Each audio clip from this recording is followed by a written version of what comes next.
Welcome inside the booth here at Gary Keller Stadium. Michael Lennier alongside Chris Witzel, where the Westfield Blue Devils set to take on the Franklin Warriors. Westfield 2-0, Franklin 0-2. The Blue Devils on a 15-game win streak, Chris. What's going to be the key for them to continue this, the longest winning streak in the state? Mike, they just got to keep the passing game and the running game balanced. Last week, Phil Martini had 3 touchdown passes, 2 to Mike Moriarty, 1 to Jack Shirk, and Ishmael Glasgow, who got every single touch in that game, had over 120 yards rushing and 1 TD. He also had 1 interception, and he also had a few really good kick returns. Well, it's going to be interesting to see how Coach Gisarno splits the carries between Matt Verono, who's the Week 1 starter, and Ish Glasgow, who's had a tremendous start to the season with 4 total touchdowns in these first 2 weeks. And Chris, for Franklin, they really need their quarterback, Antonio Scott, to step up. Yeah, Mike, I mean, he's 19 for 39. That's a little less than 50%. Not where you want to be this early in the season. You want to be around 60%, 65. He has 297 yards passing, which is pretty good, and he's even with 2 interceptions and 2 TDs. He's a decent quarterback, but I'm pretty sure he can do better. And Franklin, Chris, they're going to need their defense to step up to stop the dual-threat Westfield offense that was in full display last week. Yeah, Mike, Taya Badger, he only has 7 tackles on the season, but he has 1 fumble recovery, 1 caused fumble, and 1 interception. And Ibrahim Kamara has 22 tackles on the season, which is only 4 less than Westfield's leading tackler, Drew Ortiz, with 26. Should be a fun one today here in Westfield. Kickoff at 1 o'clock. We'll have a Star Spangled Banner coming right up.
Welcome to Gary Keller Stadium, everybody. Michael Lennier alongside Chris Witzel. Westfield and Franklin here. 1 o'clock kickoff. The Blue Devils won the toss. They will defer to Franklin. Mike Moriarty on the kick. And everyone, Chris, all players stood during that national anthem. We had a little bit of speculation that that wouldn't be the case, but everyone did stand. So great to see that. Franklin 0-2, coming off a 2-8 year.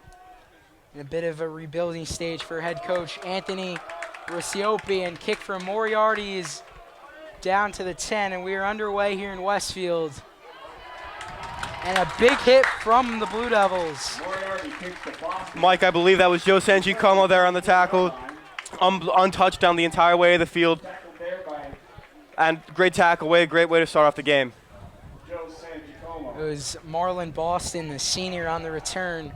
Number 1 for Franklin. The Warriors wearing, looks like those Michigan uniforms. Yeah, Mike, those. The white and blue helmets, yeah. white jerseys, yellow pants. Westfield, blue helmets, blue jerseys, and white pants. Yeah, Mike, before the game we heard their chant. It was pretty unique. We know that Westfield doesn't have something like it, but it doesn't matter. Let the best team win. So steps back, and he's hit as he throws that ball. Nearly intercepted. Jake Dayon had it in his hands for a second, but a Franklin offensive player hits him, and he couldn't hold on. Yeah, Mike, it looks like Dayon jumped a little bit too early on that one. He wanted to try to get the ball at the highest he could get it. He might have jumped just a second too early, but still, big hit there by the defensive line from Westfield. 2nd down and 10. And Westfield's coming out of the gate strong, Mike. And Chris, for Franklin, it's important that their quarterback, Antonio Scott, needs to have a big day, the junior starting quarterback. Yeah, Mike, as we said before, he's 19 for 39 on the year, 297 yards passing, but 19 for 39, that's less than 50%. He wants to get that higher than he usually does. Another pass play. Scott throws it. That one's complete over the middle for a first down. Adam McDaniel makes the tackle, and there's a late flag on that play. Yeah, Mike, it looks like Scott pump faked a few times to throw the defense off guard. And then number 14 for Franklin, Tyke Ryanberry, just was wide open in the middle of the field between Jake Day and Adam McDaniel, and he gets to about the 35-yard line. They actually rule the flag. They take the flag away. So new set of downs for Franklin. They start this one at the 35.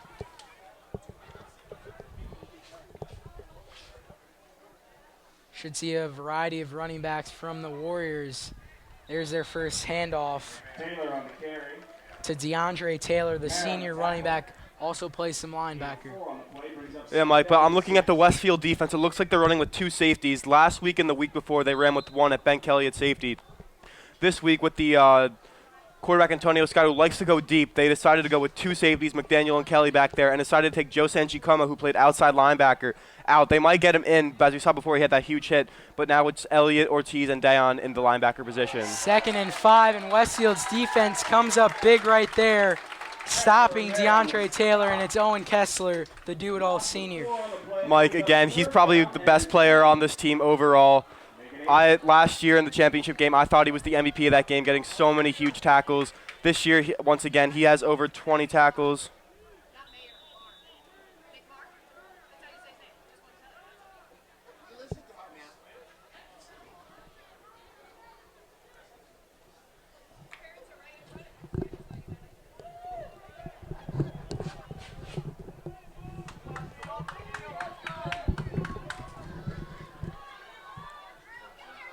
So 3rd down for Franklin, and that one's intercepted. It's Ish Glasgow, and he is taking this one all the way back. A pick 6 for Glasgow, his 5th touchdown of the game, and he completes the trifecta this year with a rushing touchdown, returning touchdown, and an interception. Yeah, Mike, he needs a receiving touchdown now to get the trifecta. And again, this is Ish's 2nd pick of the season. He's just an insanely good player on this team. One of the captains, fastest player probably on this team. Another great play by Ish. And again, the defense is coming through early. First week, they had the safety to start off the season, and now they start the game with a pick 6. Great play there by Ish. Saw last week 3 interceptions, and those were all when Ridge was driving. Kick from Moriarty's good. Moriarty's kick is good. So 7-0 Westfield early on in this one. Yeah, Mike, when Ish had that pick, it looks like he grabbed it right out of the Franklin receiver's hands, and it was just open field ahead of him. Great play again by Ish.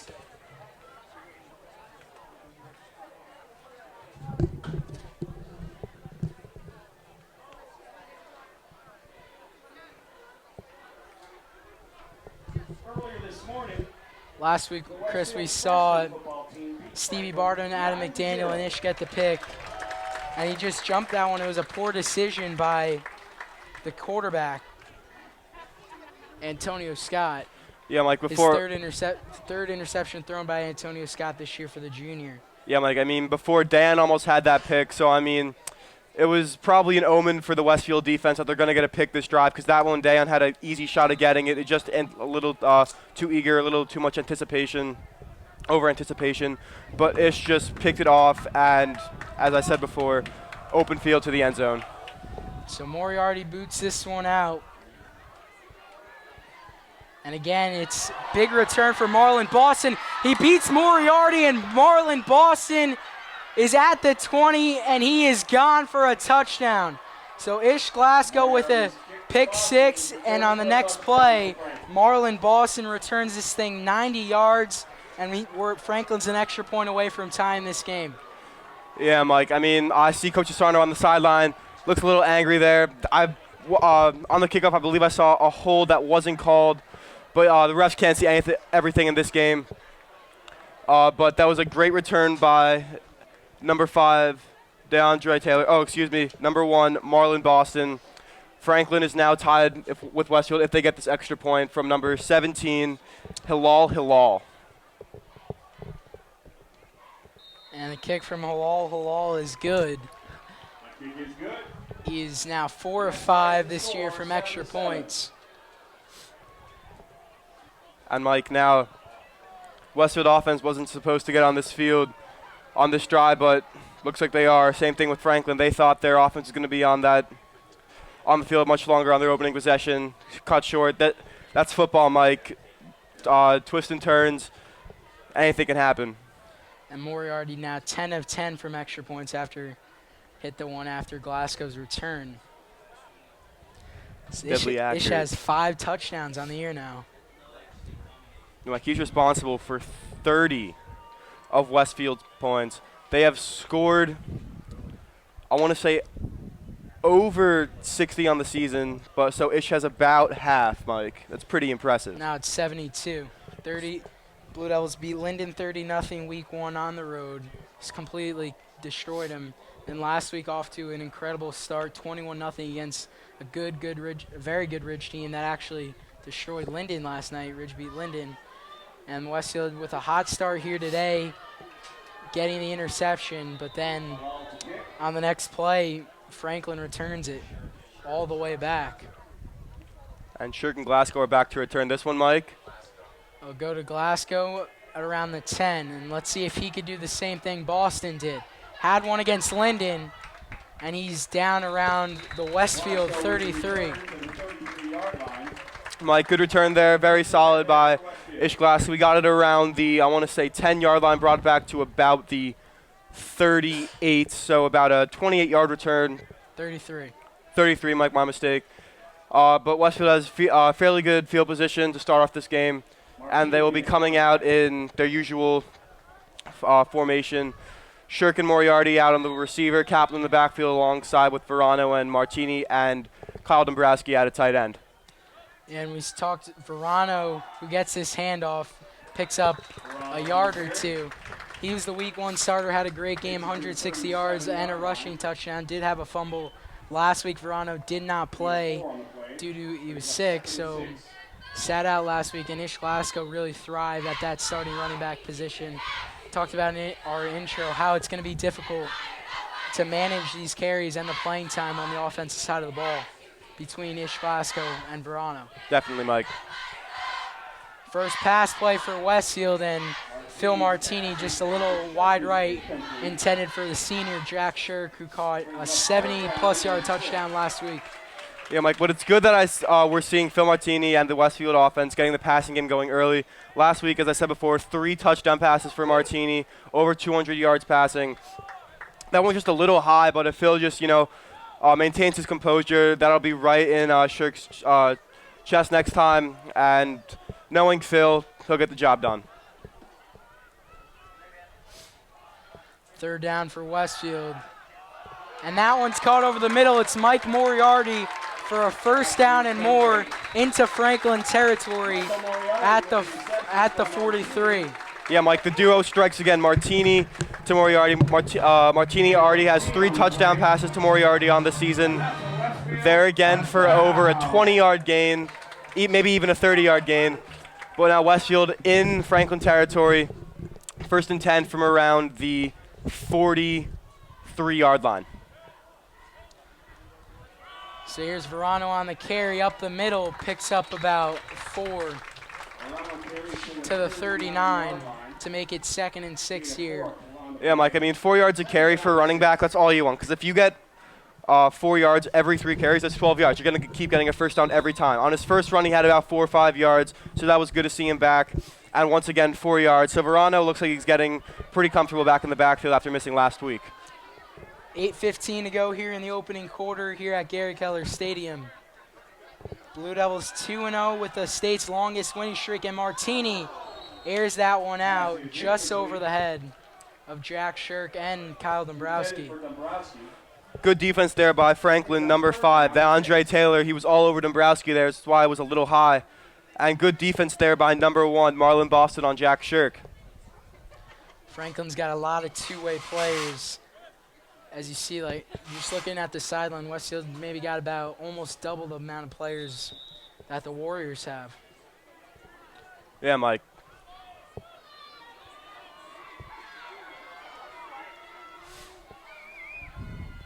So third down, Martini. Delayed handoff, Verono. He's got room to run, picks up the first down. Mike, that was a beautiful delayed handoff there.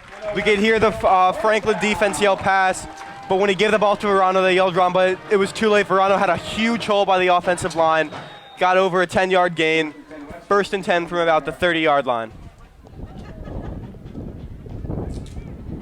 This offense has just made it look so easy over the past 2 weeks. Putting up 30 against Linden, 35 against Ridge. And it's a pitch to Verono on the left side. Breaks one tackle, the stiff arm, and picks up a decent run where he didn't have a lot of blockers or room. Yeah, Verono showing off his strength right there. Fought off one tackler, fought off another, and just kept the legs turning. It would have been about a gain of 1, but this time it was about a gain of 3 to 4 yards. Looks like more like 3.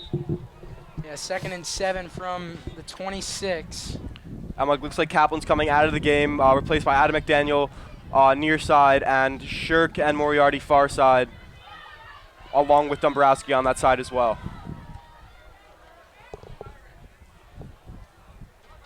Shotgun formation for Westfield. Franklin playing the 4-3-4. Martini with a nice move to stay alive, and he's got an open man.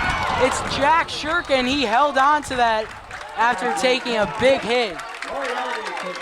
That was great elusiveness there by Phil Martini in the pocket. Saw the defensive end coming, juked back, got it, faked him out, scrambled out of the pocket. Shaw Shirk wide open on the sideline. Huge hit by number 7 on Franklin, Keenan Reed, but Shirk hangs on, and it's about the 6-yard line. So first and goal here for Westfield, trying to regain the lead. High snap from McCauley, and Martini fell down. I believe that was supposed to be a handoff to Verono. Yeah, Mike, it looks like Phil Martini has had some hard time holding on to the ball. As you said, it was a high snap, but Phil quickly falls on it. Only about a loss of maybe 1 or 2. Doesn't hurt him that bad, but it's still 2nd down.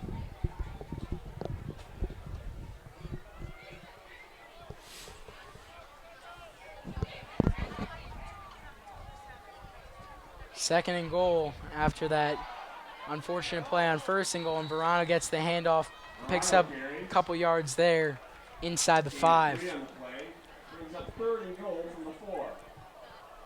Mike, Westfield has many options to do here. They could bring in Ish Glasgow, try to bounce it to the outside. We haven't seen him run the ball yet.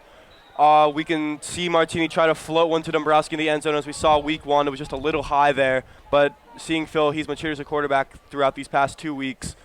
And they also have a dual threat on the outside in Moriarty and Shirk. Third and goal, Chris. If you're Coach Desarno, you going play action or are you running this ball? Mike, I would try to find one of my receivers, especially Dombrowski. He's probably the biggest receiver out there. Kaplan in motion. Handoff to Verono, and Franklin brings him down. That's a big stop. And let's see what Westfield's going to do. Mike, looks like they're going to go for it. Looks like they're going to roll the dice, keep the offense out here. It's 4th and goal from the 4-yard line. It looks like McDaniel's coming back in for Kaplan. Smart move by DeSarno. Looks like they're probably going to throw it or even try to confuse the defense and maybe run it without the extra blocker. They have deuces left. Shirk in motion to the right. Verono's been the halfback this whole drive here for Westfield. No Glasgow. Shotgun with Verono to the left. 2 receivers on the left. Martini rolls to his left. Looking in the corner for McDaniel, but it was deflected by Franklin's Tayo Badru, a defensive player we highlighted in our intro. Yeah, Mike, but I mean, Westfield, it's not that even if they didn't convert, they still have Franklin pinned back at their own 3-yard line. So, and we saw before in week 1 that they got the safety. So let's see if they can do that again. Listen, you guys are making mistakes left and right. If you correct me again, we're gonna have a big fucking problem. You got it?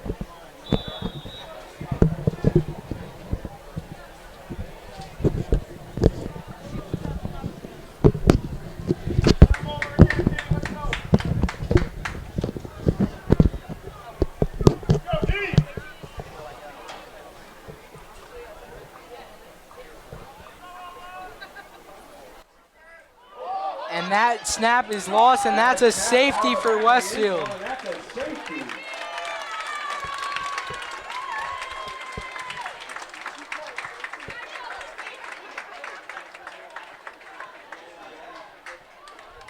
Terrible communication right there by Franklin. Just giving Westfield the ball back. Chris, as you said, Westfield, for their defense, their second safety of the game.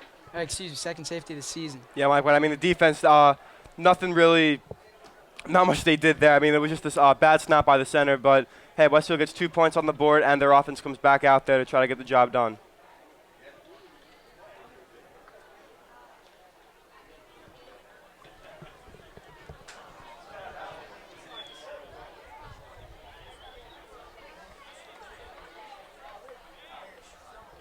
They have a free kick from the 20-yard line.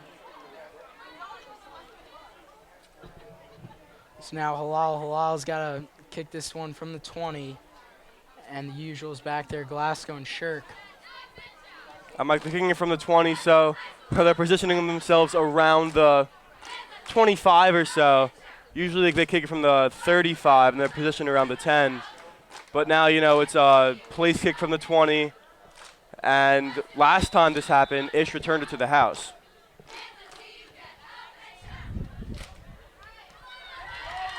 So there's the kick. Glasgow will take it from the 26. And it'll be a big return. Past the 50, there is a flag all the way down to Franklin's 44. Returning all the way to the 45-yard line. There is a flag on the play. If it's on Westfield, Mike, it looks like they're going to push them back to their own 50 or 45, depending on the penalty.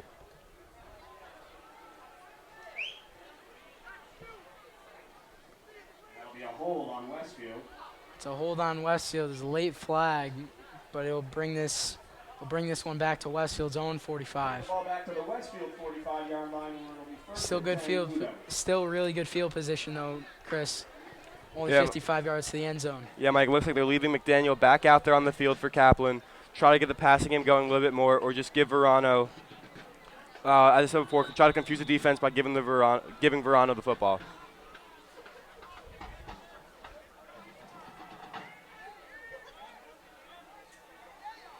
So play action. Martini looking for Mike Moriarty, but good defense right there. Just too far out Yeah, to the Mike. sideline. Down at 10. Yeah, Mike. Looks like Martini's just overthrowing his receivers just by a little bit, maybe about a foot or so. Martini just got to stay cool, trust his receivers, make sure they run the right routes, and just make sure he's putting it where it has to be. And Mike, it looks like they're running with trips left and only Dombrowski on the right side, but he's on the line of scrimmage. And there's only 2 defensive backs out there covering them.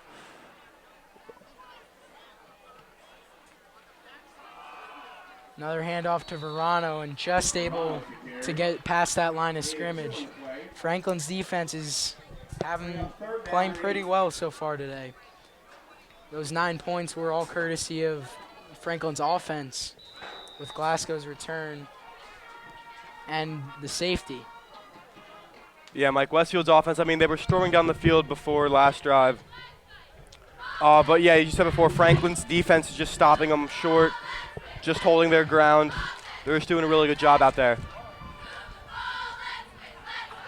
3rd and 9, Martini under pressure, and he is going to be brought down Martini is sacked. by Ibrahim Kamara, the leading tackler for this Warrior defense. Yeah, Mike, I believe that's his 23rd tackle on the season. Just good pressure there, and he got to Martini for about a sack of 10.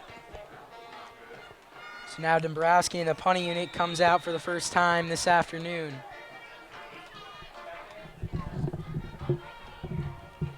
And like last week, we saw Dombrowski have a few booming kicks that went over 50 yards. Let's see if he can do it again. 3 minutes to go here in the first.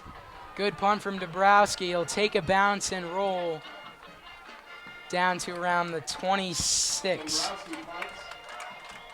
where McDaniel downs it. So the safety doesn't prove to be too costly for Franklin. Westfield not able to get a touchdown from it. They do have that 2-point lead. Yeah, Mike, I think this is the longest into the game that the Westfield offense hasn't scored a touchdown.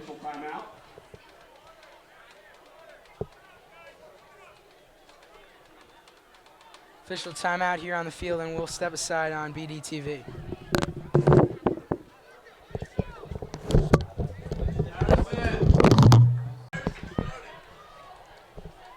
Warrior offense back on the field, and it's play action. Scott running with its spin move and picks up a nice gain on first down of about 7. Yeah, Mike, that was a really nice spin move there by Scott. That spin move actually developed for a really good gain in 7 yards. Shea Elliott stopped him there, but Shea's one of the strongest kids on this team, and Scott just pushed him back a little bit. So it just shows how much strength Scott's got.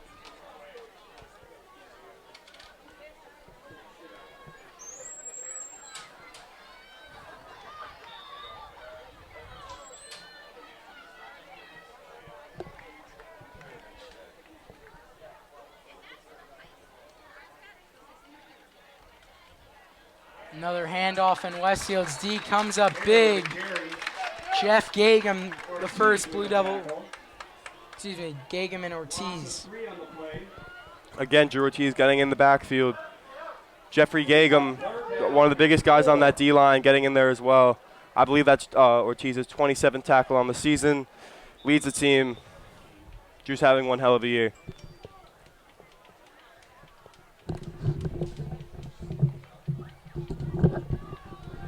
Third and 4 for Franklin. Minute 20 left in the first.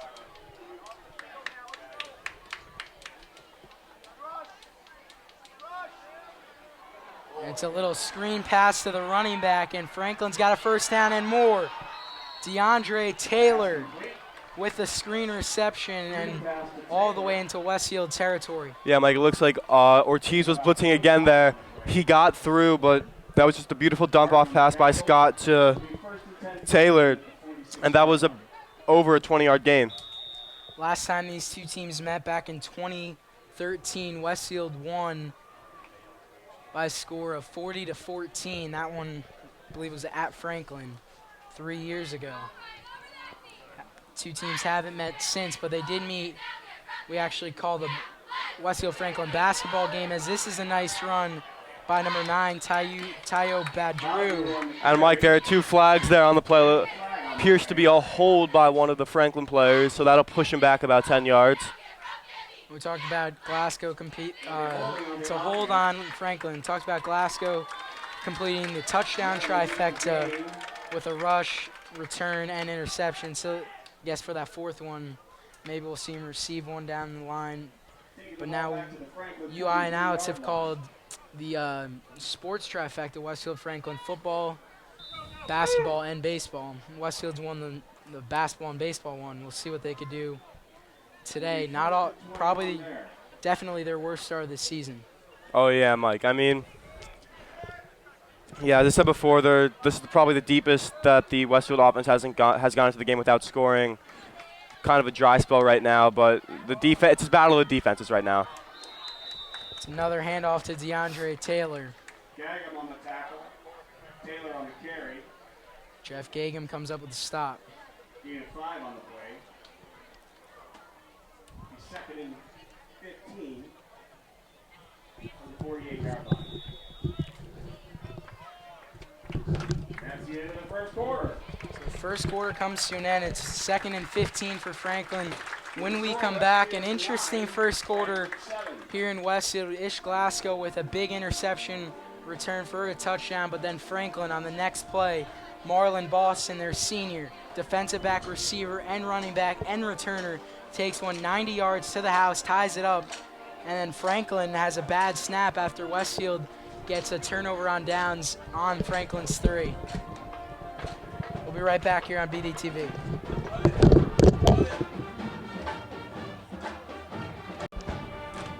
So back here in Westfield as we switch sides. 2nd and long for Franklin, and Westfield's defense comes up with a stop there, a gain of about 3. Nick Marr comes up with a stop, his 2nd tackle of the afternoon. Mike, now it's about a 3rd and about 6:15.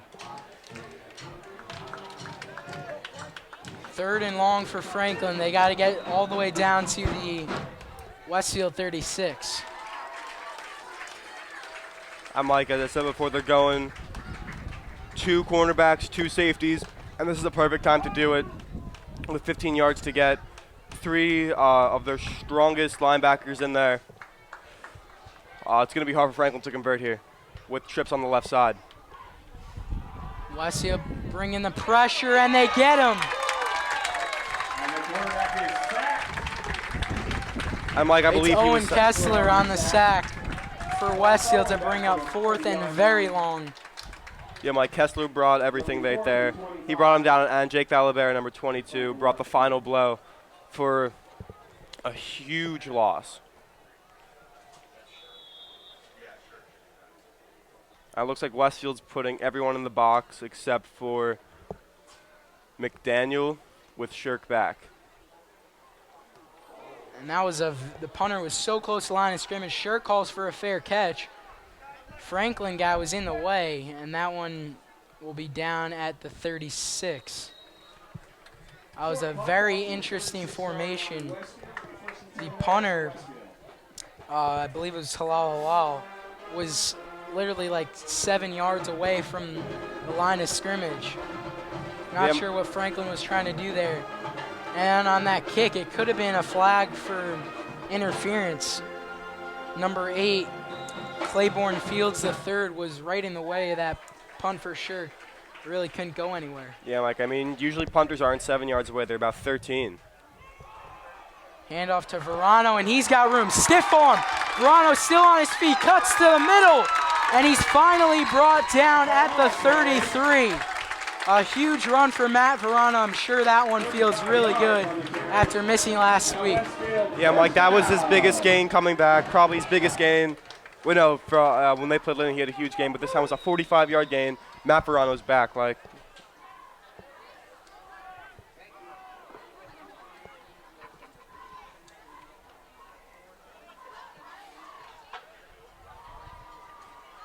Another handoff to Verono, this time up the middle, and again a pretty good gain of about 4 or 5 this time. Yeah, Mike, I mean, Westfield's game plan right now, because Martini's not completing really many of his passes. Just give it to Verono, let him do the rest.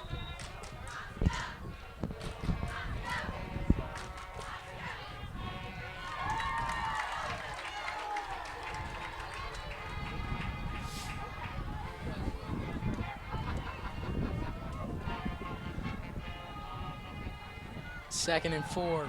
Here's Verono again up the middle. Will pick up the first down at the 20. Mike, another solid run there by Verono, picking up about 6 yards. Another good run. And now we're going to see first time in the game, Ish Glasgow at running back, giving Verono a break. Last week we saw Ish run. Huge game. Let's see if he can do something here for the Blue Devils. It's the red zone package for Westfield inside this 20. Kaplan and Glasgow in the backfield. It's a run to Glasgow.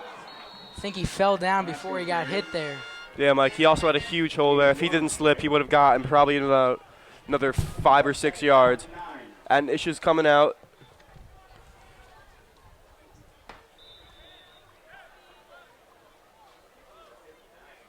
And Verono came back in.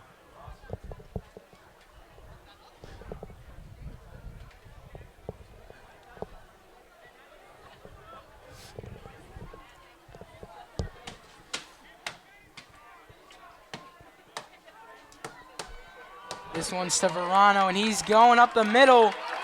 Brought down, and no, it's a touchdown for Westfield.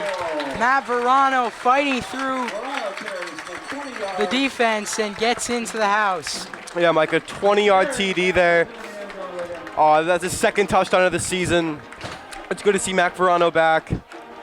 And first offensive touchdown for, I believe, both teams, Mike, of the game. And it's the second quarter.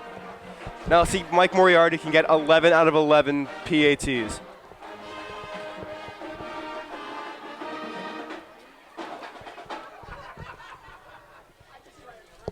McCauley will snap, Shirk will hold. And Moriarty's kick is good. As you said, Chris, now 11 for 11 from extra points. Yet to attempt did attempt one field goal week 1 against Linden. He did miss that one. So now Westfield up 16-7 here against Franklin. And Chris, it's going to be important on this kickoff that they got to stop Marlin Boston on the return. Mike, if I was Coach Asarno, I would tell Moriarty to either kick it away from Boston, because then, even if he does get it, it will still allow the Westfield defense or special teams to get down the field quicker and limit Boston, or they can just kick it just at a different player.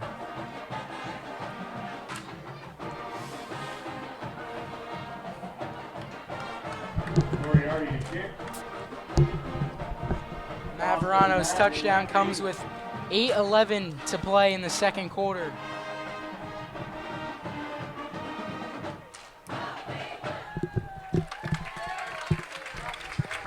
Westfield is ranked 18th in the state now by NJ.com.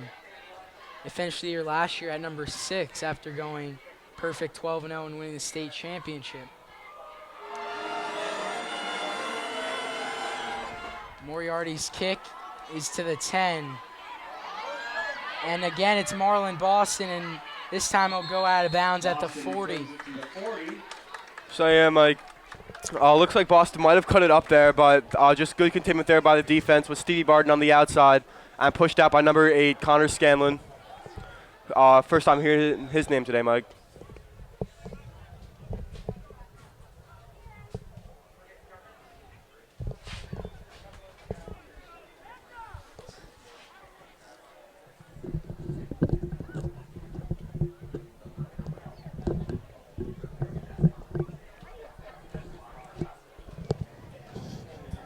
Franklin again will get good field position. Antonio Scott and this Warrior offense have struggled today. We saw the interception on the first drive.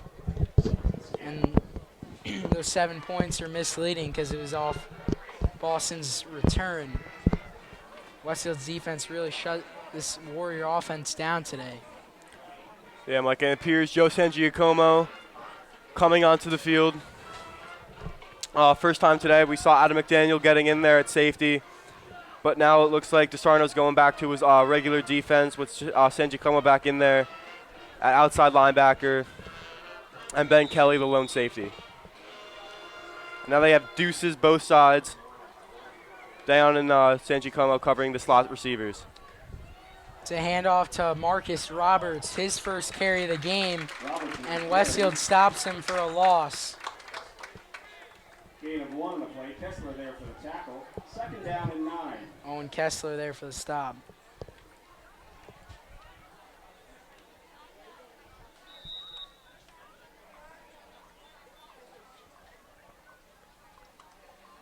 It looks like the skies have cleared up a little bit. When we got here this morning, it was cloudy and pretty cool, but now sun's coming out. It's gotten a little warmer. It's a good day for football.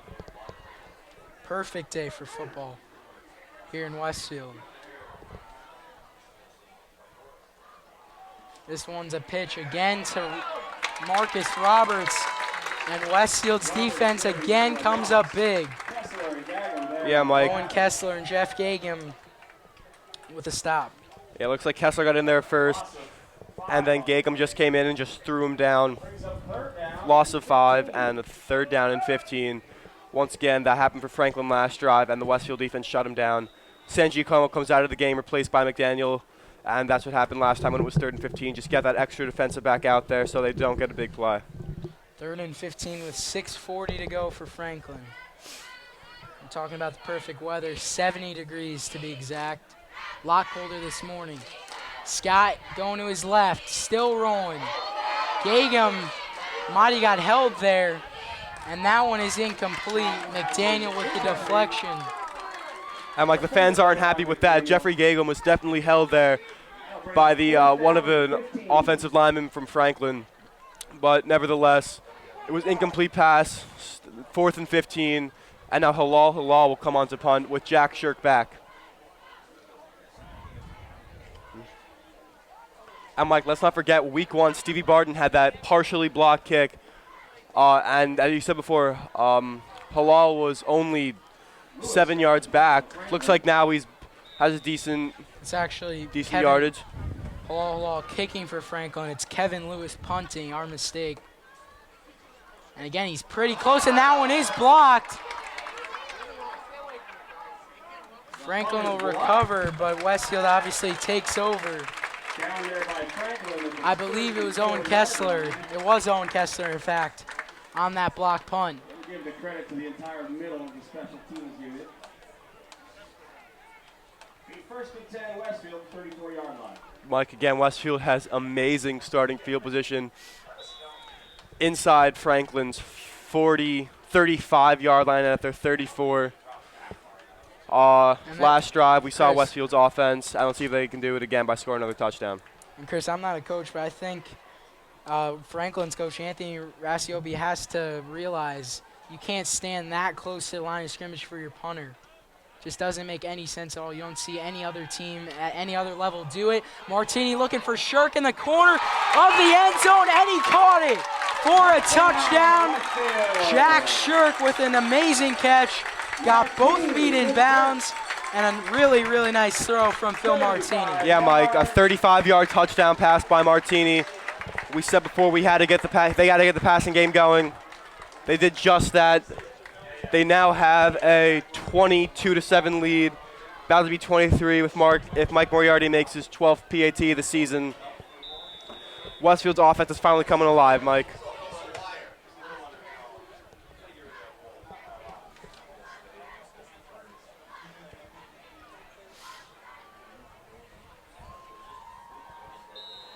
And Moriarty drills it. 12 of 12. And that makes the score Westfield 23, Franklin 7. And the Blue Devils in front, 23-7 now. 6 minutes left in the half. They're getting back to their winning ways. Big block from Owen Kessler. Yeah, Mike. Owen Kessler, he does it all. He gets sacks, tackles guys for loss, and now he's blocking punts. Mike, I want him on my fantasy team.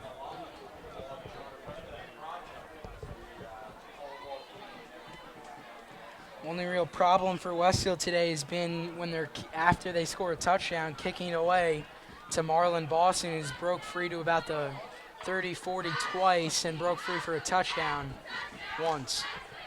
Yeah, Mike, if Moriarty can just try to kick it to the other returner, Tayo Badju, who we haven't seen yet, return a kick, maybe they can try to pin him back deeper. Boston's on the far side, but Drew on the near side. 23-7. And again, it's right at Marlon Boston, this time from his own 5. But Westfield's defense, they'll bring him down around the 22.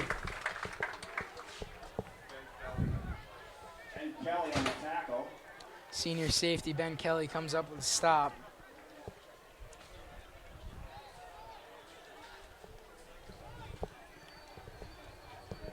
Mike, Westfield's going back out there with McDaniel at safety. Did that for the last drive. We've seen, as I said before, we've seen San Giacomo out there in the first 2 games. They're probably trying to get an extra defensive back out there just to limit the passing game because Antonio Scott, he has 300 passing yards on the season. But with the extra defensive back in there, he has thrown another pick. Scott under pressure again, and he's going to be brought down. Owen Kessler and Nick Marr. Nick Marr there on the sack.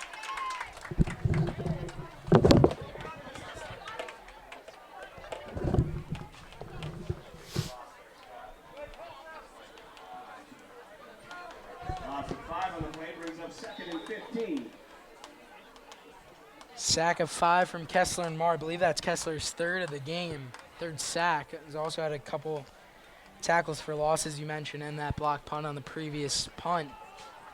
Yeah, Mike, this Franklin offense, they got to have an extra blocker out there for Kessler because, I mean, he just getting through the line every single time, bringing down Scott for a loss, sack. They just got to contain him, make sure he doesn't get through again. But Kessler's just so strong he can fight through. 5:10 left, looking over the middle of the field. It was in the hands of Tyke Reinberry, but he couldn't bring that one down to bring up 3rd and long. Good D from Jake Day on defending that one. Yeah, Mike Dan almost had that pick before. This time making up for it by showing some really good coverage there. Just a little high, but still overall was really good coverage.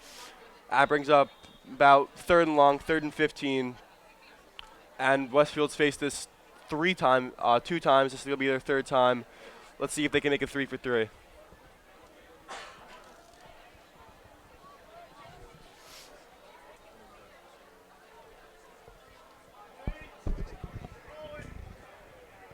Westfield brings the pressure, and it's another screen to DeAndre Taylor. Picks up big yardage. I believe he got the first down. It was a late hit out of bounds, no flag though. Yeah, Mike, looks like it's going to move the chains. It was a big 3rd down conversion for the Warriors.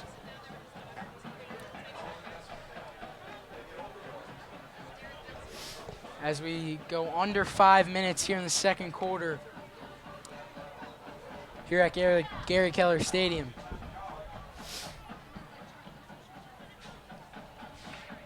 Franklin down by 16, still a 2-score game. It's a jet sweep to the receiver, Tayo Badru, and he picks up good yardage. Mike, it looks like Coach Miller keeps sending in Drew Ortiz for the blitz, which has helped them many times in the past. But right now, it looks like with one linebacker going in, it looks like they're having trouble containing the run game to the outside. Maybe in the second half, he'll try to fix it, or they'll just get lucky and Franklin will keep running it right up the middle. But still, Westfield defense is hanging tough. Another handoff to DeAndre Taylor. Jeff Gagum comes up with a stop.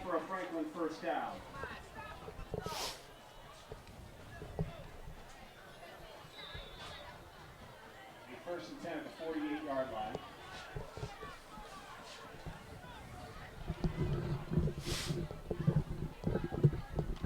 First and 10 for Franklin. 3:30 to go now.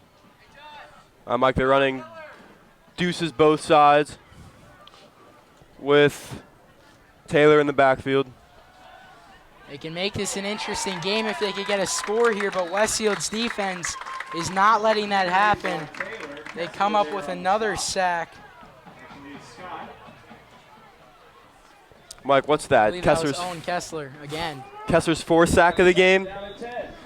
Very impressive. Most NFL players don't even have that many in a game. Senior's getting a lot of college interest from Division I FCS schools. And he's only making his case better in his senior campaign.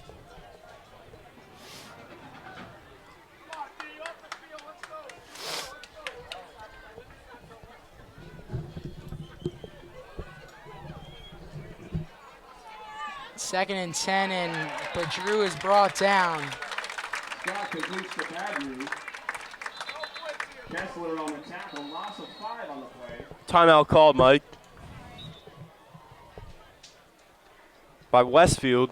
Timeout Westfield. We'll step aside here on VDTV. Westfield up 23-7 late in the second quarter.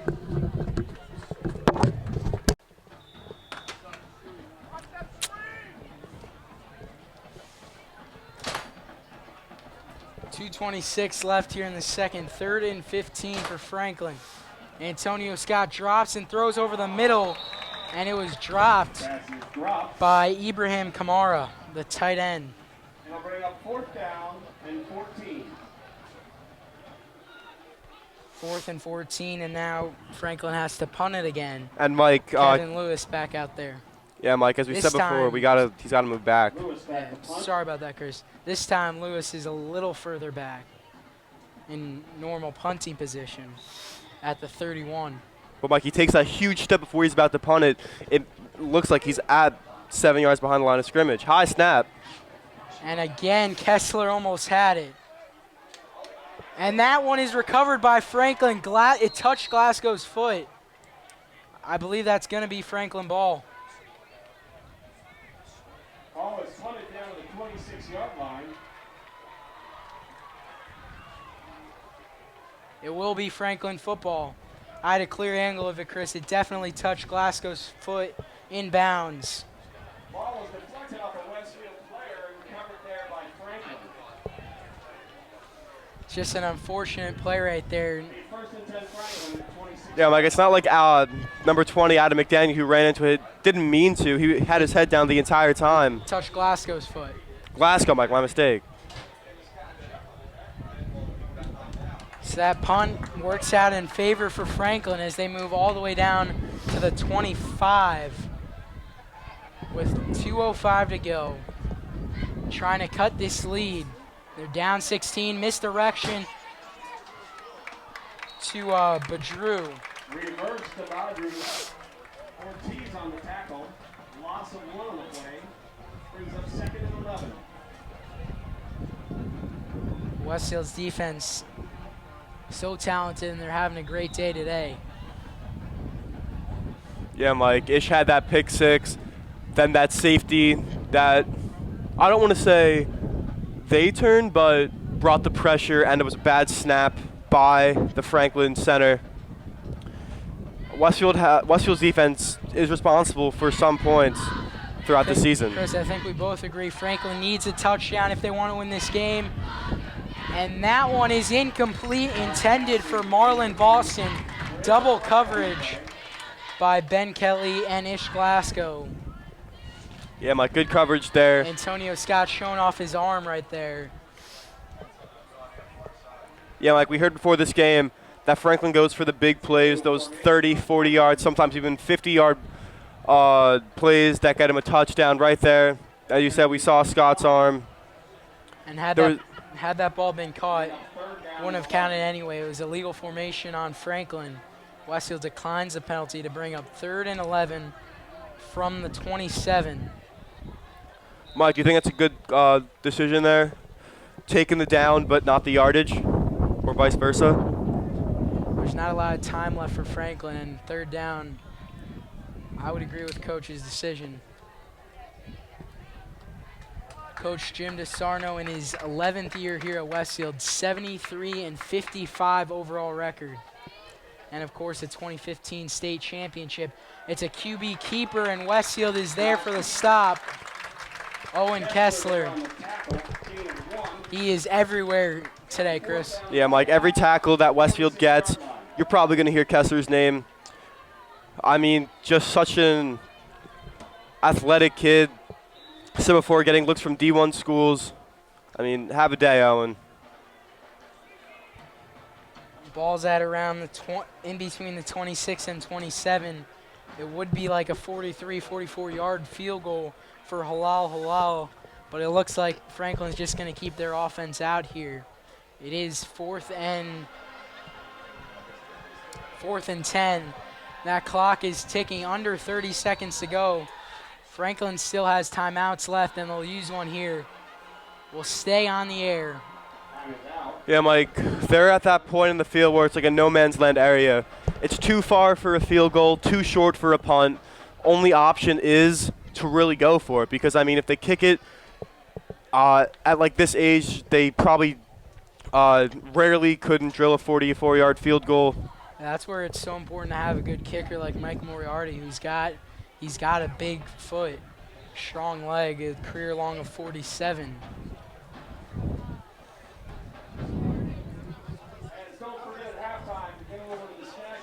So see what Franklin does here. Before this timeout, they looked like they were going for it, but Coach Rasopi might change his mind here in this huddle. 27 seconds left. So if whatever happens here, if Westfield gets it back, they're just going to probably take a knee and go to the locker room up 16, but we'll see. Yeah, Mike, they probably wouldn't want to try anything. If Franklin can cut this lead. And now it looks like the Warriors are going to kick. For a second, they had 2 footballs out there. It is Halal kicking, and it's Tyke Reinberry, the junior receiver, who's holding. Yeah, A 43-yard field goal to cut this lead to 13. Bit of a high snap to lefty Halal, and that one is good. The senior kicker with a 43-yarder to cut the lead to 13. 3 points Franklin desperately needs. Yeah, Mike, but since they kick the field goal, they'll have Ish Glasgow and Jack Shirk back to return. Knowing them, they've had some big returns back in the past 2 games, and if one of them can break it and get a huge gain, Westfield might try to go for it because, like you said before, Moriarty's career long's 47 yards, and maybe they can set him up for that or something probably a little less.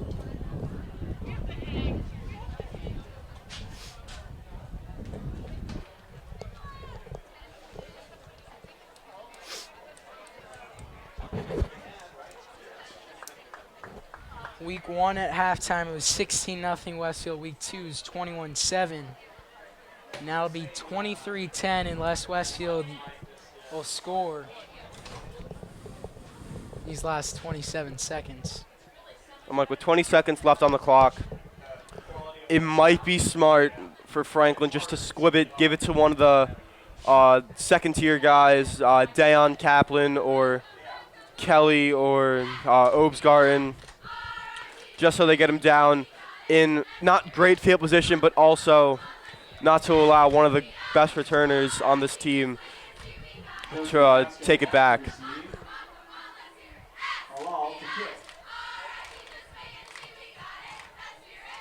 Another big crowd for Westfield. That never looks like a big crowd from the camera because all you see is those visiting bleachers, which are usually mostly empty. But over to the right, the USA out in full effect. Glasgow returns this one from his own 7 and around the 23. Glasgow returns. Tackled there by number 23, Cole. And with 13 seconds, as we alluded to before, Coach Asarn will probably just tell Martini to take a knee, head to the locker room content with a 13-point lead. Yeah, Mike, it's probably the smartest decision. I don't see any receivers on the field. Obsgarten and Tommy Norris in the game. So it looks like we're just going to go in victory formation, take a knee for the half. And that is what they will do. Martini takes a knee. And that's the end of the first half. And that will bring us to the end of the first half with Westfield on top, 23-10. A pretty interesting first half, Chris. We saw a lot. Ridge started with the ball, and Antonio Sky on the first drive, I believe it was his second or third pass attempt of the game. First one was nearly picked off by Dayon. Then we see Ish Glasgow take it about 25 yards, pick 6, give Westfield the lead. And then next play, Martini kicks it off. Marlon Boston, 90-yard return. Franklin ties it. Then a terrible snap for the safety by Franklin. Then Matt Verono gets a touchdown. Then Martini throws an awesome, incredible pass to Shirk, who makes it incredible catch. Yeah, Mike, it was a beautiful fader out there by and then Shirk. Halal with a 43-yard field goal, and that's how we got here at 23-10. Westfield will start with the ball in the second half. Chris, what were your thoughts on that first half? Mike, Westfield's got to get the passing game going. Even though Martini had that big touchdown, he was still overthrowing his receivers a little bit. It's good to see Matt Verono back in there, busting it for the 20, 30-yard gains. Let's see if Westfield's offense can use Ish Glasgow a little bit more, because last week he had that huge game.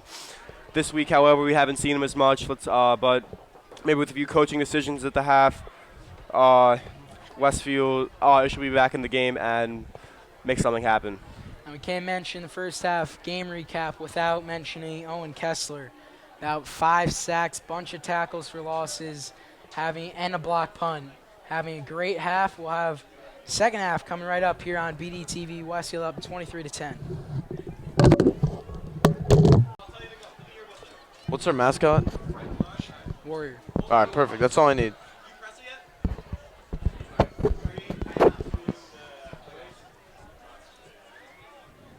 Welcome back to Gary Keller Stadium for the second half. Westfield up against the Franklin Warriors 23-10. Entertaining first half as I'm joined now by Alex Kingsley. Saw Blue Devil offense really pick it up in the second half, Alex, with Martini and Jack Shirk and Matt Verono. Yeah, I think before you and Chris was talking about how the game was just really slow. It was a game of defenses. The offenses weren't able to really get anything started. It was 7-7 for about half of the first quarter, and then into the second quarter, Westfield started to gain some ground, and like now we saw, it's 23-10. So it looks like if Westfield was able to keep the momentum they had going into the half, that this is going to be another sure win for them. It's a touchback, so they'll get this one from the 20.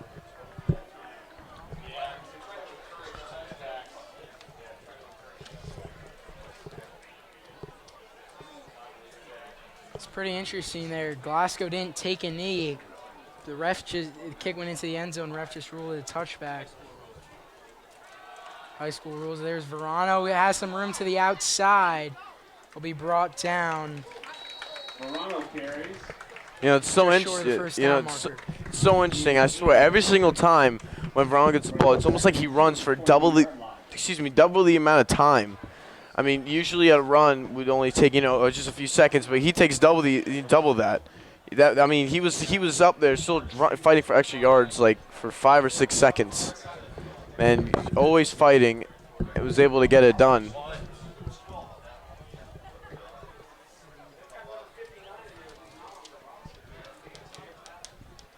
Second and 2 for Westfield. Verono gets the carry again and picks up the first down and more this time. And another thing to allude to him is the fact that just like him and Curry alike, guys they too aren't necessarily afraid to go up the middle. And you think going up the middle is just you getting a yard or two. Nothing really. That's not really necessarily a big play. But when Verono touches that ball, it's almost like the field just widens for him, and he gets just a few extra yards on average than you usually get with any other running back. I believe this Glasgow only had 1 carry that first half. Again, they keep it on the ground of Verono, and if he keeps picking up decent gains of about 4, 5, 6, they'll just keep doing that the whole drive and the rest of the game. Yeah, I mean, it's something that they're very successful at, as we know, the run game. And then, God forbid Matt Verono were to get hurt, this Glasgow's right there and possibly just as good, even better at that position. We saw it last week. Verono didn't play because he was sick, and Ish Glasgow had a tremendous game with 2 touchdowns. Had another touchdown today on the pick 6, first score of the ball game. Play action, Martini looking deep. He's got Shirk, who dives and couldn't come up with it. One heck of a throw. I thought it was there. It looks like Shirk just bobbled it coming off the dive. But that could have been very dangerous for Franklin. They are down by 13, and getting another touchdown for potential another 7 to make it 20 would not be good for their chances to come back. Key for them to win this game would definitely just to get this stop right here, and even settle for a field goal, which is okay. Big 3rd and 6 here for Westfield. This time it's Glasgow. And he is brought down, actually stayed on his feet, but the officials rule it dead. It was Ibrahim Kamara, leading tackler for Franklin, wrapping Glasgow up. 3 yards short of the first down marker, so Westfield has to punt. On comes Kyle Dombrowski, and we'll track this punt here because he's having some big punts, Alex, so far this season. Yeah, we always... About 34. Yeah, we always talk about when he gets a formation. This 24. We don't know. 6, excuse me. We don't know where this ball is going because he's gonna put it so far. I mean, look, Oh, just off the punt. That's perfectly placed. All the way down inside the 5. And Westfield downs it at the 1. Adam McDaniel.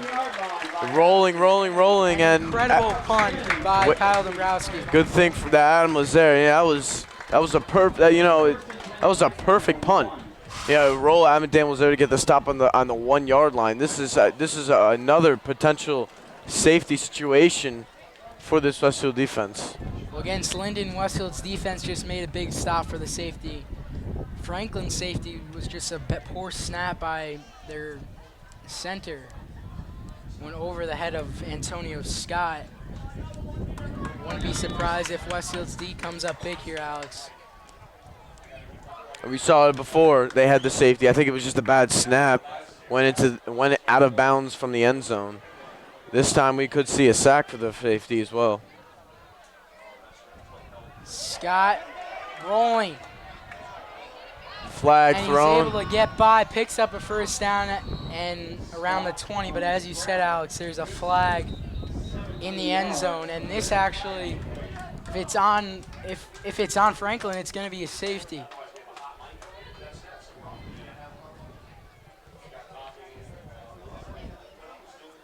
In this situation, it's just going to give Westfield free possession and 2 points.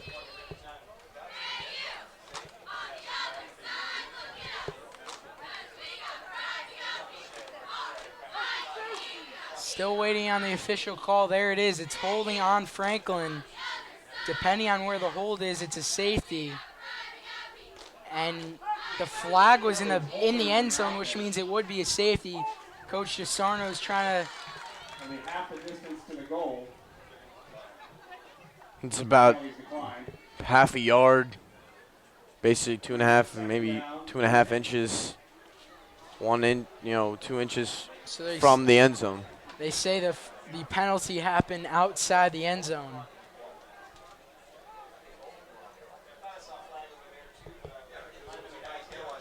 Refs still deliberating.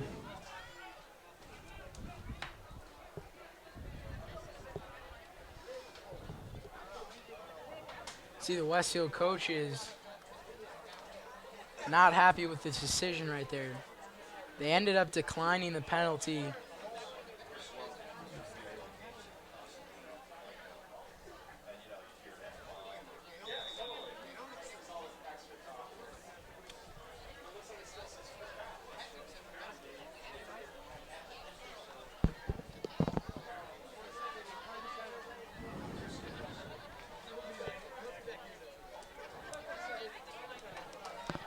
So that ball is in between the goal line and the 1 yard line.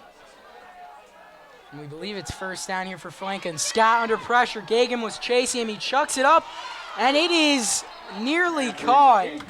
Ish Glasgow and Marlon Boston both had their hands on it, but when they were tussling to the ground, the ground makes that ball pop out. Yeah, Ish is definitely looking for a second interception of the day. As we know, he got a first pick six. I think that was like the first play of the game, Mike. And instead, they just got bobbled up when they, contact with the ground. But all four hands came off the ball. And instead, it's going to be an incomplete pass, making it just much harder for this Franklin offense to get something going.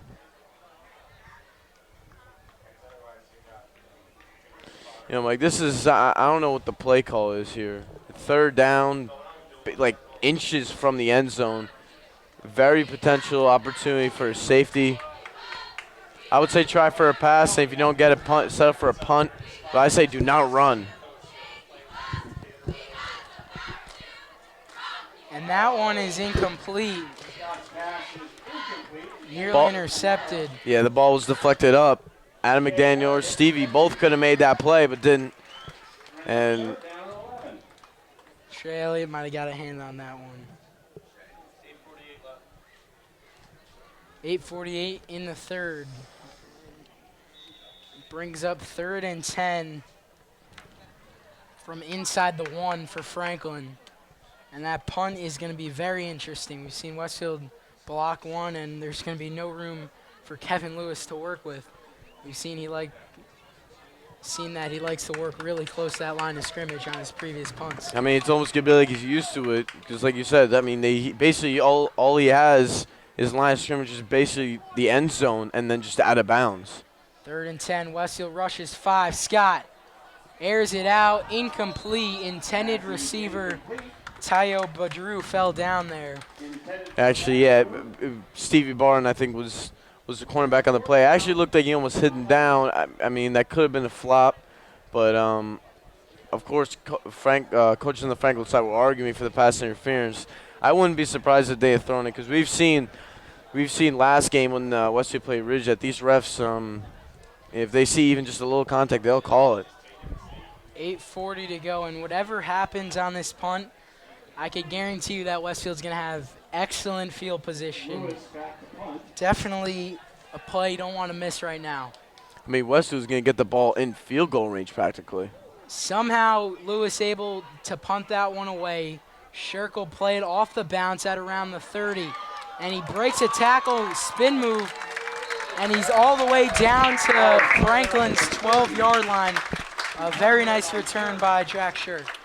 Yeah, I mean, the ball came off the ground. It didn't necessarily go perfect because he was in the middle of the field, went to the right of him, able to get that ball as the ball, just rolled away. He's had a spin move and was able to go out of bounds right around the 13-yard line. And I guaranteed you guys that Westfield would have great field position. Doesn't get any better than that, Alex, on the opposing 12. No, and like I said before, I mean, not practically. Now they are in field goal range, even if they settle for, to not get anything in 3 downs. Well into field goal range here inside the red zone. Martini finds Shirk on the screen, and he rolls into the end zone for a touchdown. There is a flag on the 5-yard line. This call. I mean, I think it could have been a block in the back, but I'm not really sure. We're just going to have to see what the ref says. It's a really nice play right there. Just a little short screen to Martini's left, and Shirk does the rest. Yeah, almost like a little shimmy move, to fake out the defender, fall down. But like I said, it could have been a block in the back. I'm not necessarily sure. We're just going to have to see what the ref says. You're correct, Alex. It was a block in the back. So that touchdown does not count. And Westfield now backed up to the 15. 1st and 13 from the 15.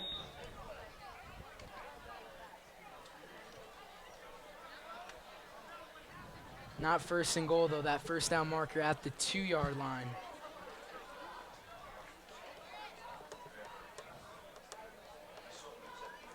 They hand this one off to Verono up the middle for a nice gain. Verono carries up the middle. I mean, Mike, just talking about Verono. I mean, I can't even think of the last time he had a loss of yards. Always going for positive, always fighting for extra yards, and It's never 1, 2, or 3 yards. It's always 4, 5, 6, or a big run. Even especially with an inside handoff, you're not going to see him get 1 or 2 yards. He's fighting for more than that. And an outside handoff, forget about it. You already know he's going to go 10, 15 yards on average. 23-10 Westfield, under 8 minutes to play. 2nd down, Martini looking in the end zone. It's intercepted by Franklin. Is intercepted by Franklin. His first interception of the season, and Franklin will take over from the 3-yard line. Will be 1st and 10 Franklin from the 3-yard line. It's almost like nothing. That possession never really happened. Franklin's still in some pretty poor field position, only on 3-yard line. You can say they gained 3 yards from their last possession, but that's really it. Good point. It's still going to be very tough for them to get something going, and we know Westfield defense can stop anybody anywhere. And that's an unfortunate interception right there for Westfield, because Martini throws a touchdown there. It's 30-10. This ball game is over. Instead, still a 13-point game, and now Franklin could get a score here to make it a 1-possession game. There's Scott rolling to his right, has an open man. It's caught by Boston around the 15 for a first down. Yeah, Antonio Scott did an extremely good job of getting it, scrambling and just having a really nice, for him, field position to have the nice throw, able to juke out most of the defenders and had lots of space. And he actually could have taken his time, even stopped to make the pass, but instead he did the pass on the roll. Get you some college football updates coming up.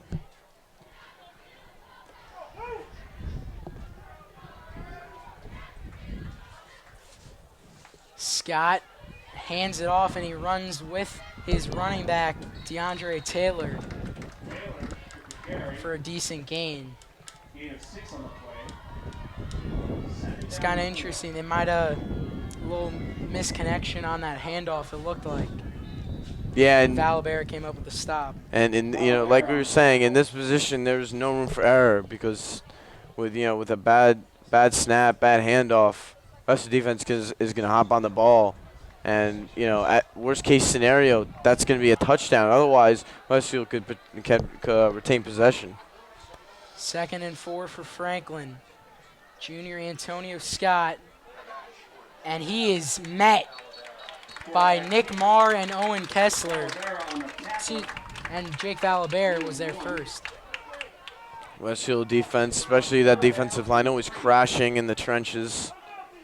Of course they're going to block with the offensive blocks on the offensive line, but they're going to get their way in there for the running back. They hand it off to Taylor, but he is met and short of the first down marker. So now Franklin is going to have to punt. And now we could show you some college football scores. Two noon games between ranked opponents and 2 blowouts. Number 23, Ole Miss, a disappointing start to the year with that tough schedule at 1-2, but they're up 45-7 against number 12, Georgia. And number 11, Wisconsin, who beat LSU week 1 all over number 8, Michigan State, 30-6. That's a low punt, but takes a pretty nice bounce down to Franklin's 43. Down to the Westfield 42-yard line. Westfield will take over there, 1st and 10.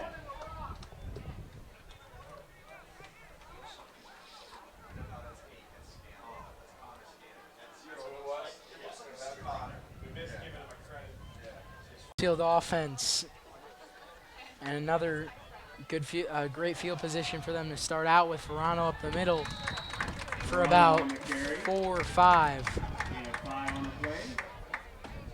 Bring up 2nd and 5, 48. Great day for football here, and the fans coming out again. Westfield stands are packed. Yeah, I think somebody mentioned this before. This is perfect weather. The sun's out. It's a bit chilly as well to keep the players cool. Westfield sticking to the ground game. Verono with another nice gain. Might be just a yard short of that first down marker, depending on the spot. No, they're going to give him the first down. That's enough for Westfield. First down.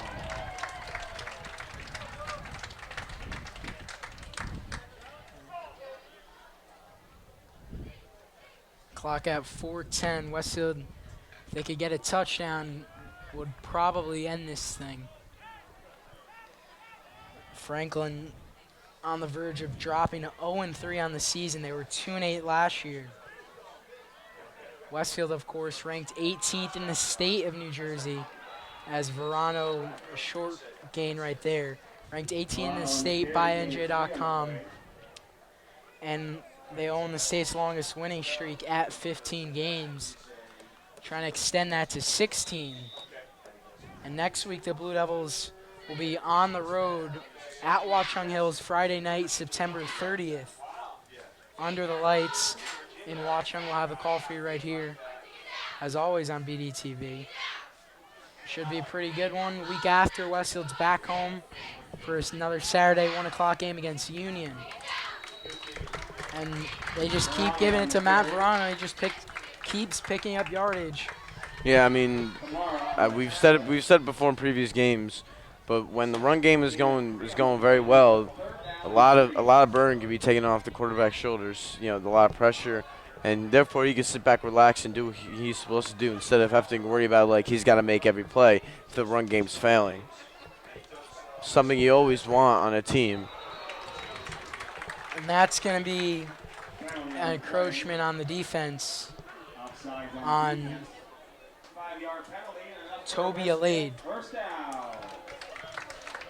And that's a first down for Westfield.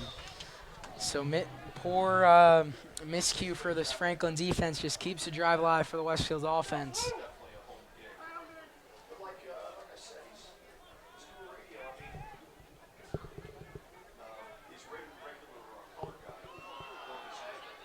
And there's Verono on the pitch. He might have twisted his ankle, and yes, he did. That is not good. I saw it from here around the 30-yard line. It was an awkward landing on his left or right ankle, and he's down and in pain. Yeah, I mean, the move he tried to make to juke out the defender, it was almost like he went in slow motion, and then he fell to the ground, and then he's still there.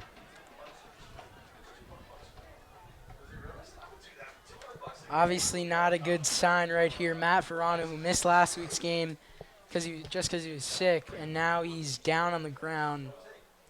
You hope it's not as serious. And he gets up pretty quickly with the help of the trainers. So I guess it doesn't appear to be too serious. But it is that left foot. And he needs the trainers to help him walk off. But if there's one injury that Westfield could overcome, it would probably be the running back position, cut due to Ish Glasgow. Still got a feel, though, for Matt Verono. Such a talented running back who had to really wait his time with Simcox and last year with Jack Curry. And just go back to Verono. It is a good sign to see he got up, and that was about a good 30 seconds instead of being out for a few minutes. Martini delayed handoff to Glasgow. He's got a nice hole, and he's inside the 20 for a Westfield first down. And from one running back to the next, Mike, you just said it, is Matt Verono goes down. It's the depth that this Westfield team has, and they might be the deepest in the running game, considering that they have two extremely high-caliber running backs. And as Glasgow comes up to fill Verano's shoes, he fills them well. It's around the 17, another handoff. Glasgow somehow gets through that hole. Marcus Roberts, number 4 for Franklin, a little shaken up on that play. I believe he was the one who just bursted through that hole. Saw last week Glasgow had one of those runs near the middle of the field where it looked like he was about to be brought down, and out of nowhere just came out of that. Similar play there. 2nd and 7 for Westfield. At the 15, Martini looking for Moriarty. 3 defenders in the area, but Martini got that ball and right into Irish Mike's hands. He just couldn't hold on. Yeah, I mean, the pass was literally perfect. Hit right directly on his numbers. Number one, It was a risky pass, too, with those 3 defenders, but it got in there. Yeah, I really didn't think. I think there were about 4 defenders around him, 3 extremely close, and hit his numbers. And you're right, it was an extremely risky pass. That could have gone wrong.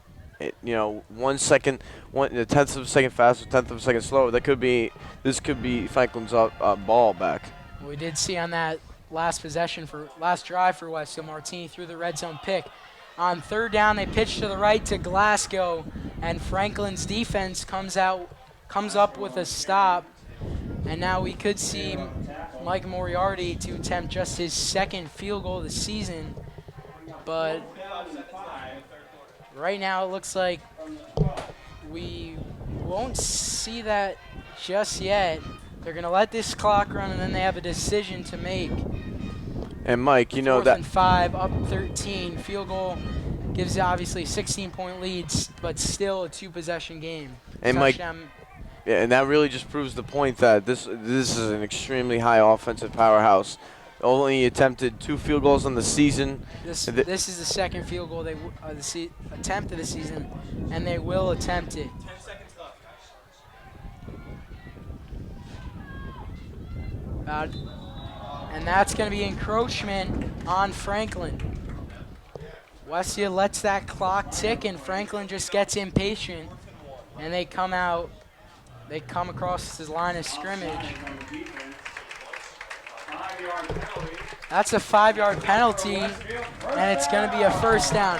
That is a crucial mistake, Alex, first and goal, Westfield. for Franklin. The field goal keeps it at 2 possessions, and now Westfield, more likely than not, is going to get a touchdown as a result. Yeah, I just think that side of the field is extremely dangerous, both offensively and defensively. You know, Franklin has to be, has to be perfect when it comes to defense. They don't want to make a mistake like an encroachment. They want to make a mistake where they don't get the block they need so that the running back, you know, Glasgow goes for a touchdown, or they just need to make the best coverage. And on offense especially, they have to be perfect, because if they're not, you know, that's great field position for Westfield if they were to punt or so. Otherwise, you know, that could be a sack or something, you know, something that could really hurt the score in their part, and really, you know, just make the winning percentage for this Franklin team really low. 23-10 at the end of the third. We'll stay with you here on BDTV. A scoreless third quarter here in Westfield, but the Blue Devils now are inside the 10. And they have a fresh set of downs. They're at about the 8-yard line.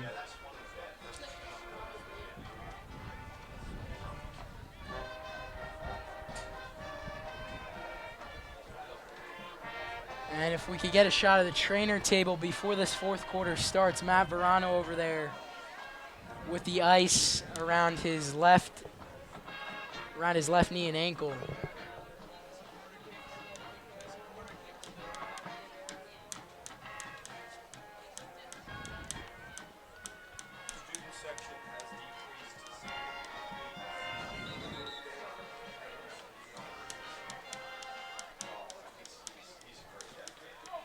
Westfield could score a touchdown, as we keep saying. Franklin is in some big trouble. But if they could limit to a field goal, this game is far from over. First and goal for the Blue Devils.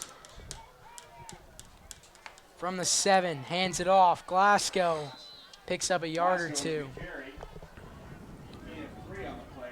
Now, so if you're Coach Sarno, what's your play call coming up right here? I think you just stick with the run game. We haven't seen a loss of yards yet, so I just think if you keep running it, eventually over time, the yardage to the end zone is going to keep decreasing, and then over time, there's going to be a Westfield touchdown. However, I think later, of course, on third down, or even if they stick with it on a fourth down play, they go for a passing play. But I say, just as of right now, stay with the run game. Shotgun, it's a pass to Jack Shirk, and he is in the end zone with a late dive for a touchdown. Makes it a 29-10 ball game, and just about seals the deal for Westfield. I mean, there's still a whole another quarter left, but I agree with you, Mike. I think that was really, I think that was the one where Westfield's really going to take this game over. I don't think I don't think Franklin can come back. We did see last game Ridge come back. I think it was 3 touchdowns and come nearing to tying the game, but of course Westfield was able to pull away again. So as Moriarty comes out, it's Jack Shirk's 3rd touchdown of the season, second receiving touchdown of the game.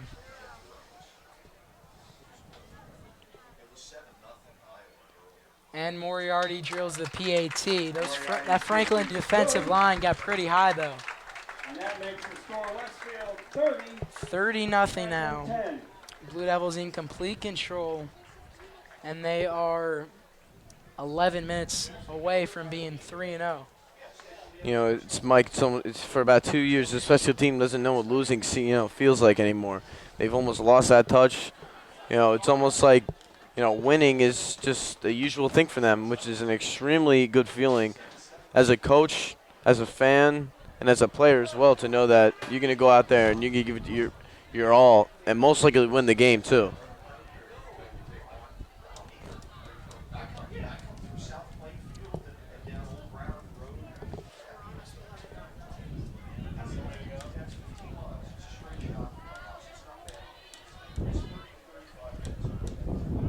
you see Westfield's offensive line checking on Matt Verono. And I said he twisted his ankle, Alex, but that tape is, excuse me, not the medical tape and the ice is around his left knee. You see Macaulay, Allegro, Bontempo, Swetchy, Root, and Spaz, they're all over there checking on their running back. And sure. I'm sure every player and coach and the coaching staff is concerned about that, but they still have a game to play. Marlon Boston, his return is brought short around the 20. Connor Scanlon makes a tackle. His making his 2016 debut, was out for the first 2 games. He was sick both weeks.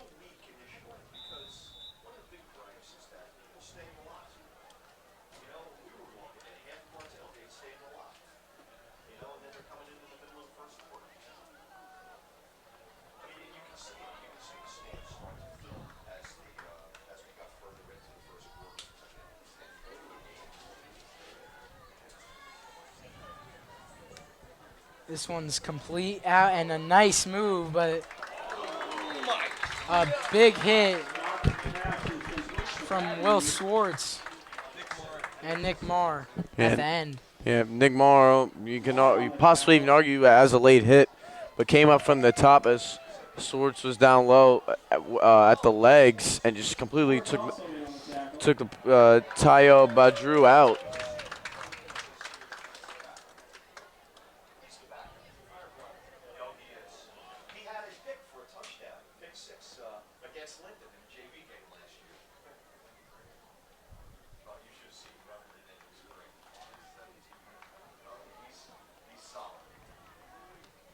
Still on the trainer's table. But he's sitting upright. 2nd and 10. Quarterback keeps it and then runs up the middle in a sea of blue. Not going anywhere up that middle. Gain of 2 on the play. It is a gain of 2, though, 3rd down and 8. for Antonio Scott. Now, as we talked about this with Chris before, but you did most of them with me. The Franklin basketball game, baseball game, and now football game.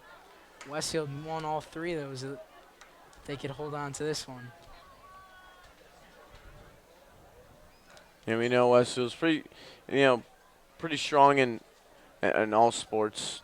Some sports more than others, but overall, it's not a sport that Westfield's necessarily bad at. Deep pass, and it was nearly caught, but Ben Kelly got his hand in there. There was also a flag thrown in line of scrimmage. 3 Blue Devil defenders, but Boston Marlin beat all them. Ben Kelly didn't put his hand in there. That was going to be a big-time reception. You see, I think that's what Good proves. D, though, from the seniors. Yeah. Having a good year, Kelly. Yeah, I think that's what proves how good this defense is. There were 3 guys on the receiver, and Marlon Boston, and I just think that on every single play there's at least one guy on the playmaker on the offensive side. 2, even in this case 3 guys, which really proves why this Westfield defense is just so good. Kevin Lewis out for another punt, and what's not been a fun day to be the punter. High snap, and it's blocked. Picked up by Westfield. Recovered by Swartz. Will Swartz is on for the recovery. The fan favorite, the senior.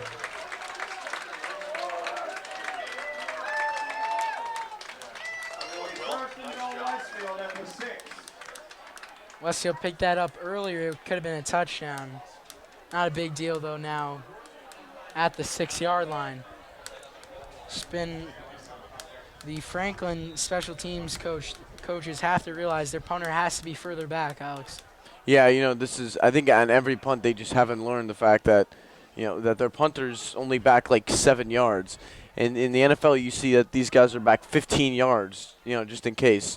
And that case really proves long snappers are extremely important because if anything else happens like that, we could see that the ball's going to get past them, and it could be just a horrible situation for that defense. Glasgow picked up a yard on that previous carry. Franklin. And now Franklin calls their first timeout of the second half. Blue Devils on top 30-10, 8:36 left in the fourth, and we'll step aside.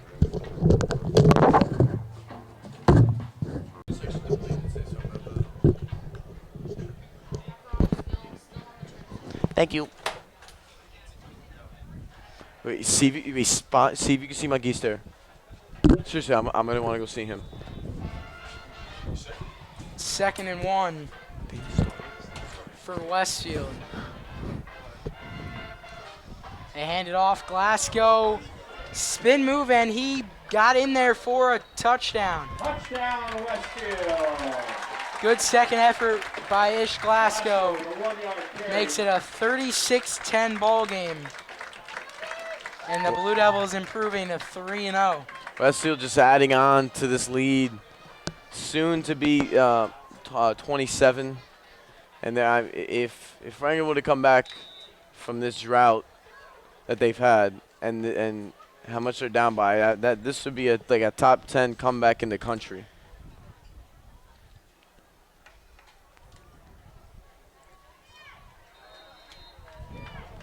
That kick is good. I think it hit the right upright. And as Martini drills that one off the upright, the crowd begins to file out as the Blue Devils are in complete control, 37-10, 8:21 to go in the fourth quarter here in Westfield. It's interesting, Mike. We've seen Westfield before have slow starts and then all of a sudden catch fire. And this is one of those games where that just happened. I don't think there's been a point in the season where they've been losing, but it was certainly tied today 7-7. Yeah. And I've not trailed at all this season. Yeah, and Westfield, it was on both sides just extremely slow, and then like we saw before, Westfield was able to gain some ground, and now it's a 27-point lead. Boston and Badru back to receive. Moriarty to kick. Westfield's now outscore their opponents up to this exact second, 102-31 this season. And I can't remember the official number from last year, but it was around in the 300, 400 marks to about low 100 for outscoring their opponents last season. Shea Elliott, the first one to stop Marlon Boston, whose returns have gotten worse and worse in the second half. 28-yard line. Not a bad one there, though, actually, to the 28.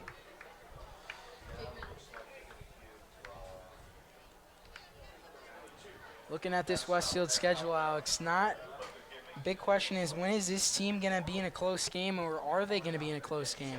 Yeah, We have on the road at Watchung next week, Union in 2 weeks, Immaculata in the future. That one's at home. Elizabeth on the road, Scotch Plains on the road. Obviously, Thanksgiving Day game at Plainfield, and then the playoffs. There's a sweep to Tayo Badru. Yeah, you don't necessarily hear teams do even better or be more successful than they did the year before, because you always say, oh, that senior class at the, on any team necessarily, there's the senior class that they had.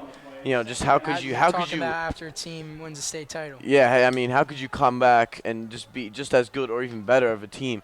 But this is a perfect example of why that is false. This Westfield team has so far dominated all 3 games. This is Ridgeland and now Franklin, and I don't see anytime soon that this Westfield team is going to slow down.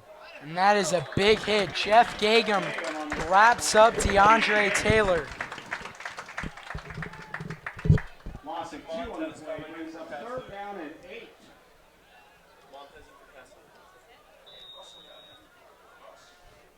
Westfield will bring up some of the backups. Isaac Montez, Russell Weber in.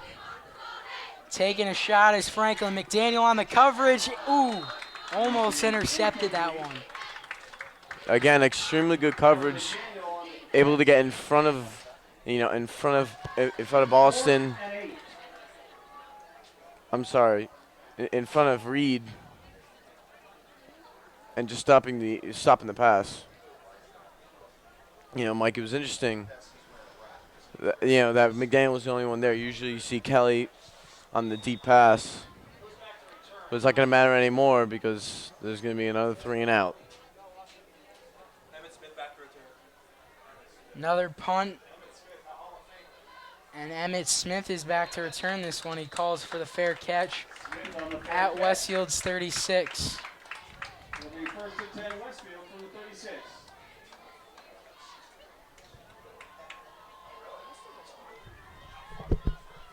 The sophomore on the return there.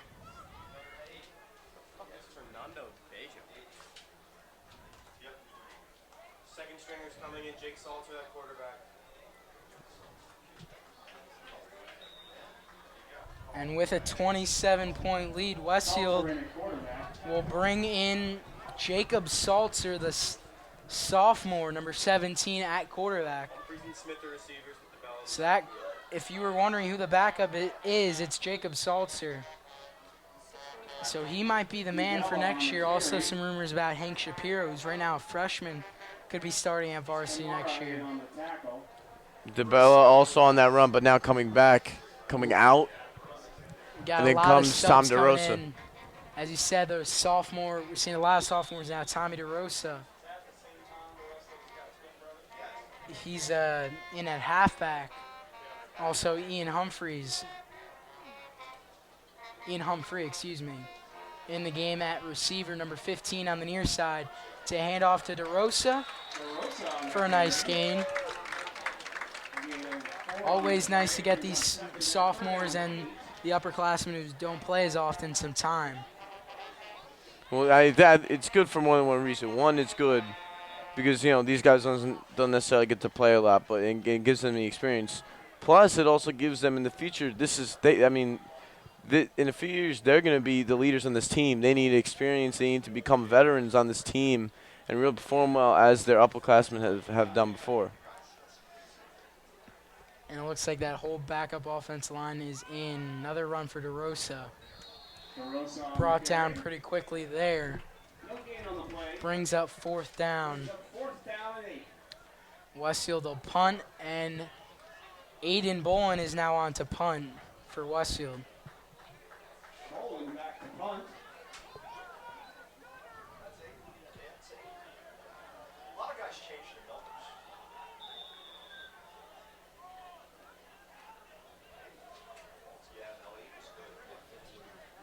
With Moriarty graduating and Kyle Dombrowski graduating after this year, Bolin is the clear favorite to be kicker and punter probably for next season, unless anyone else comes up and steps in. Here's the punt from Bolin, and it's a pretty good one. Gets a nice bounce, but it's returned, and this could be trouble. Brought down by Drew Ortiz with a big hit. It was Claiborne Fields III who picked it up off the bounce, and he was sprinting downhill. But Ortiz comes up with a big stop. You guys both into the spot, all right? Shout out numbers.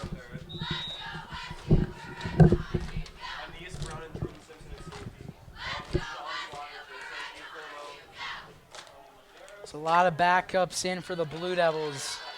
Aeneas Brown, the sophomore, getting his first varsity action. Jordan Simpson also in the game. Russell Weber in, and it's a handoff. Franklin still got their starters in. DeAndre Taylor breaks a tackle, and he's all the way down to the 35 for a first down. Will Swartz, who recovered the block punt, I believe he came up with that stop. He did.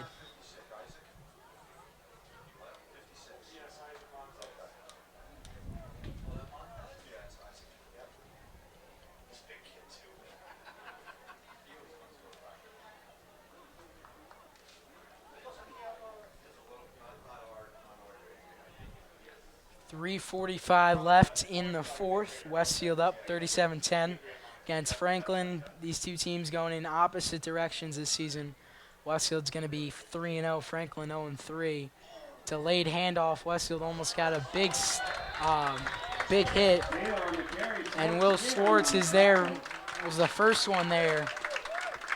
Loss of 1 on the play. It's a loss of 1.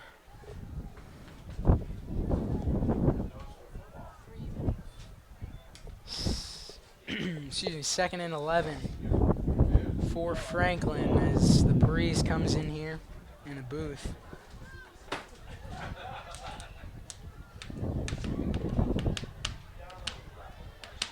It'll be fun, Alex. This Friday night, after 2 straight home games, we go back under the lights. And backup quarterback's in for Franklin. He's got an arm and an open man. Intended receiver was Ahmad Jaber, and that's Jalan Dabney. Vandelli in on the coverage. Jalan Dabney, excuse me. He is the backup quarterback, the one in the game. Ethan Bandelli, the junior corner, was under coverage. And it also looks like Michael Fucillo is going to check in. Mike Facillo. Fucillo, I'm sorry. Facillo's got a brother Thomas on the team as well. Thomas, number 2, the senior. Mike, the sophomore, number 31. And new running back in for Franklin. It looks like the junior Darius Mathis. Stepping back and running with it is Delaney, and he has a first down. Dabney. Dabney on the carry. Gain of 13 on the play. And it looked like Sean Dwyer was a bit shaken up after what happened there.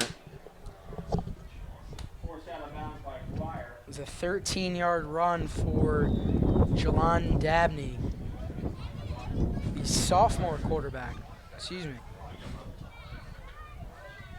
First time this year we're seeing backups in numerous amount of backups on both sides coming in.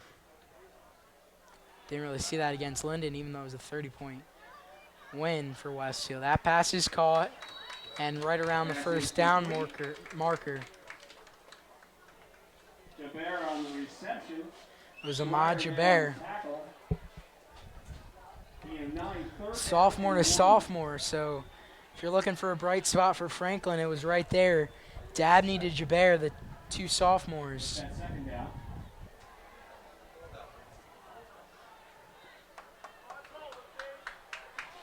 And now Franklin inside the red zone at about the 16.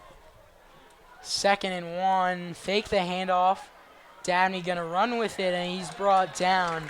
Dabney on the carry. And he probably lost yards on that one. It's Connor Taylor Scanlon and Shepard in on the tackle. and Casey Shepard.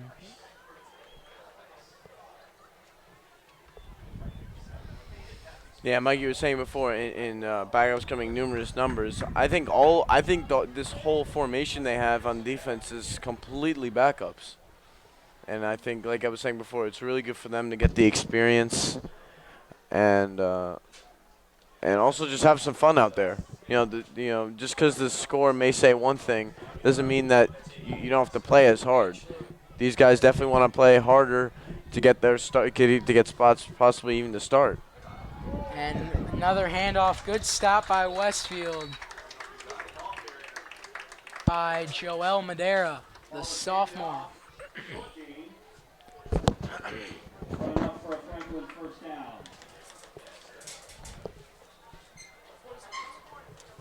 Under 40 seconds left in this game. Makes it 16 consecutive wins for Westfield. Clock under 20 now. Franklin looking for a last-second touchdown. It's a short throw over the hands of number 32, Dalen Merricks, another sophomore. Down 10. It almost seems like you said, Mike, you've said, especially just on the Franklin side, sophomore after sophomore after sophomore. So it looks bright. This future looks bright for this Franklin team, considering all these guys that are out here right now are underclassmen. Yeah, and it wasn't a bad drive for these guys. Clock stops now after that incompletion with 11 seconds.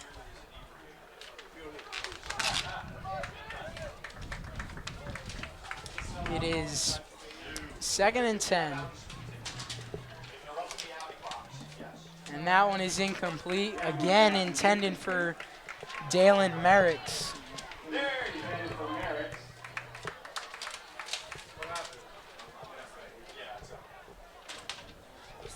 Sorry on the play.